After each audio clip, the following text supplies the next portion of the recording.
So we did completely overhaul the way that we generate terrain, and we made it more performant by making our own read voxel system that doesn't use the standard Roblox's way, which is kind of slow.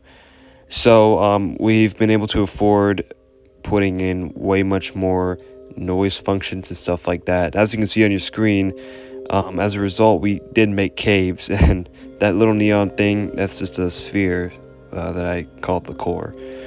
So in the meantime, I did try to make biomes, and I was using temperature noise, which is based off of latitude. I was also going to incorporate humidity noise to actually truly get a sort of randomness feel, but I ended up settling with only temperature noise, and I changed its name to biome noise.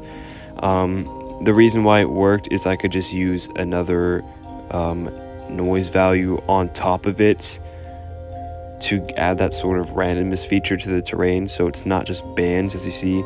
And as you can see, the bands did go the wrong way and they were in the wrong places, so that's a lot of bug fixing that I had to do.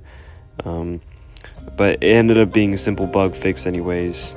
So this one's a fixed one. As you can see, it's still just bands, so I did create, I did add that sort of another layer of noise over it to sort of change it into this. So yeah, so it looks more random, it looks better than it did. And what I like about this picture is if you zoom in, you can actually see the caves, so I think that was pretty cool. So I did make continent noise, and with this I could decide exactly what materials I wanted. So I made everything underwater sand. As you can see at the poles, underwater, it's not all like circular anymore. Then I decided to raise up all the glaciers, so there's actually cliffs on the side, just like Antarctica, and here's that in a full picture.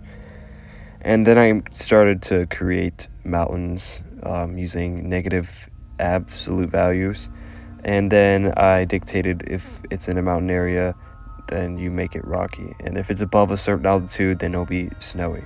So it comes out like this. So as you can see, this is the total outcome, and it looked pretty good, but one thing that was missing was rivers. So I decided to make a noise function for rivers, as you can see here, and I incorporated it, and it ended up looking amazing, as you can see in these pictures.